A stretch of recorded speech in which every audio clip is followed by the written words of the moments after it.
Honda CB. Siapa yang nggak kenal dengan Honda CB? Motor yang jadi idaman sejuta ukti hits ini memiliki sejarah panjang dan banyak sekali cerita di balik pengembangannya. Tapi kebanyakan anak sekarang hanya tahu Honda CB itu CB100 doang. Padahal ada banyak banget Honda CB yang telah dikembangkan oleh Honda dan ada beberapa yang juga menorehkan prestasi di setiap kelasnya.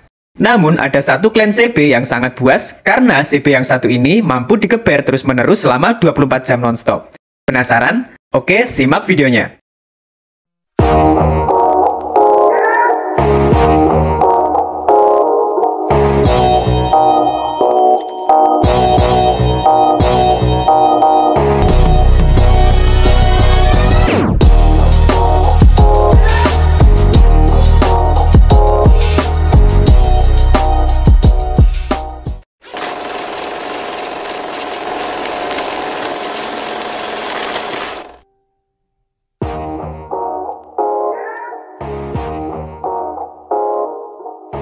Semua ini berawal dari tahun 1967, di mana Honda memutuskan untuk keluar dari Grand Prix karena tidak terima dengan peraturan baru yang diterapkan oleh FIM.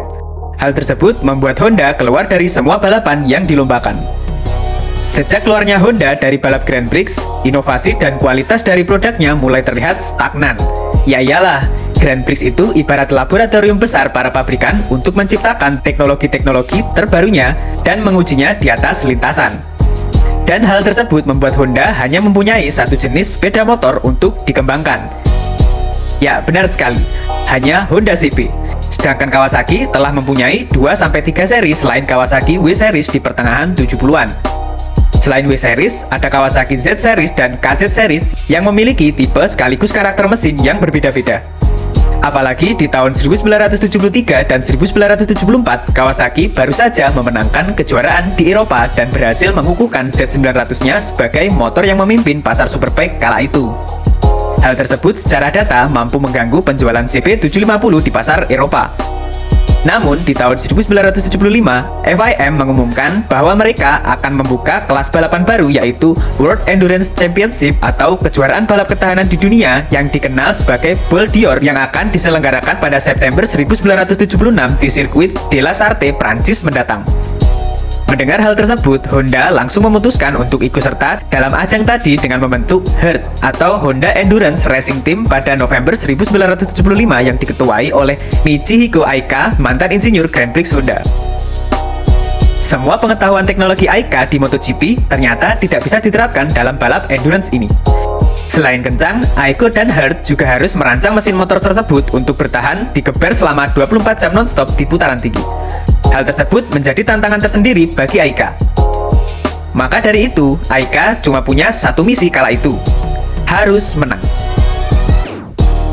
Langkah pertama yang diambil Aiko yaitu membuat sebuah mesin V-twin yang terkenal handal dan kuat di putaran tinggi, atau lebih tepatnya dia mencoba membuat mesin V4 karena mesin tersebut kencang dan tahan lama seperti yang pernah diuji Ducati di era 60-an.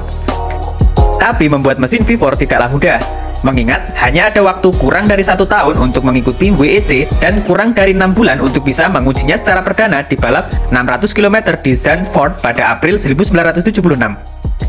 Akhirnya, Aiko memutuskan untuk memakai mesin inline-4. Saat itu, produk Honda yang bermesin inline-4 hanyalah Honda CB750F Super Sport. Kemudian, dirombaklah mesin dari CB750 tadi dengan mengganti beberapa komponen agar mesin tersebut mampu digeber di RPM tinggi.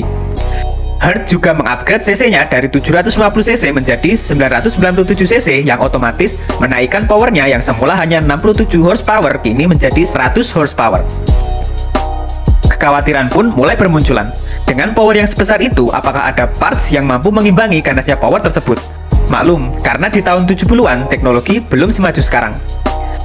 Akhirnya, versi pertama dihadirkan dengan 915,2 cc dengan diameter piston sebesar 68 mm. Rangkanya memakai rangka double cradle yang dibalut full firing agar mereduksi tekanan angin ketika balapan. Dan proyek ini selesai pada Maret 1976 dan dinamai RCB 1000. RCB artinya Racing CB. Pada 25 April 1976, RCB dibawa ke Zandvoort dan dilabeli sebagai Honda France dan Honda British. Tidak membutuhkan waktu lama, hanya 4 lap Honda RCB ini berhasil memimpin balapan. Namun, pada lap ke-110, Honda British harus mundur karena mengalami masalah pada pengeremannya. RCB Honda France akhirnya keluar sebagai juara pertama dengan 142 lap yang mampu diselesaikan dalam waktu 4 jam, 29 menit, 59 detik. Setelah fairingnya dibuka, mesin RCB mengalami kerusakan yang sangat parah. 115 horsepower pada 9.500 rpm membuat pistonnya mengalami kerusakan yang sangat parah.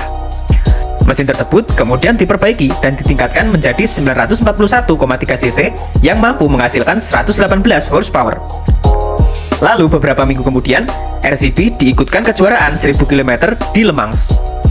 Tapi di Le Mans ini muncul masalah baru pada gearbox dan rantainya yang tidak sanggup menghandle ganasnya putaran mesin RCB. Keadaan tersebut belum juga teratasi sampai di perlombaan berikutnya di 1000 km Mugello. Kemudian, yang paling mengerikan terjadi di balap 24 Hours Barcelona di Montjuïc. Ketika RCB dikendarai oleh Christian Leon dan Jean-Claude Chemarin, mesin RCB 1000 mengalami masalah overheating yang mengerikan, hingga di angka 22 derajat Celcius, yang konon ridernya juga serasa terbakar di atasnya. Overheating tersebut menyebabkan kerusakan pada komponen mesin dan kelistrikan pada motor. Lalu, keputusan konyol pun diambil dengan melepas bagian tengah sampai bagian bawah fairing, tapi hal tersebut juga tidak berhasil dan akhirnya dilepaslah semua fairingnya.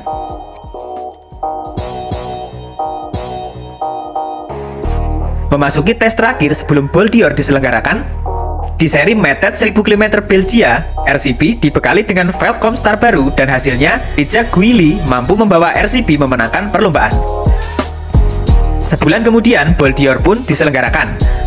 40.000 penonton hadir untuk menyaksikan. Dari kubu Yamaha, Yamaha membawa TZ750 ke dalam perlombaan. Yap, TZ750 adalah monster Yamaha yang dibawa dari lintasan Daytona dan menggunakan mesin 750cc 2 tak. Perlombaan pun dimulai pada pukul 4 sore. Pada pukul 11 pagi, Honda RCB battle dengan Kawasaki KZ1000 yang ditunggangi Sharon Boulom. Tapi Kawasaki KZ tersebut mengalami masalah pada mesin karena terlalu dipush keras untuk mengimbangi RCB 1000. Akhirnya, George Chemarin memenangkan ajang tersebut dengan 762 lap dengan jarak tempuh sejauh 3.124 km. Honda RCB 1000 tetap terus dikembangkan sampai pada tahun 1978. Saat itu, Hart digantikan oleh tim balap RSC atau Racing Service Center yang secara langsung juga menangani proyek oval piston MR500 yang akan ikut MotoGP musim 1978. Dan RCB 1000 digantikan oleh penerusnya yaitu RS 1000 yang dikembangkan oleh RSC. Secara tidak langsung, RCB 1000 adalah bukti nyata bahwa Honda masih tetap jadi yang terbaik untuk balapan mesin 4 tak. Dan RCB 1000 diciptakan untuk membantai semua kompetitor di kelasnya. Selebrasi atas kemenangan Honda di balap Bol d'Or 24 Hours, Honda merilis CB1100F Bol d'Or dengan unit yang terbatas. Nah, itu dia histori dari Honda CB yang overpower di lintasan. Apabila ada info yang salah atau kurang di video ini, silahkan tinggalkan komentar. Dan jangan lupa like dan share video ini jika bermanfaat. Tekan subscribe untuk terus mendukung saya membuat video edukasi yang berkualitas. Sampai jumpa di video selanjutnya.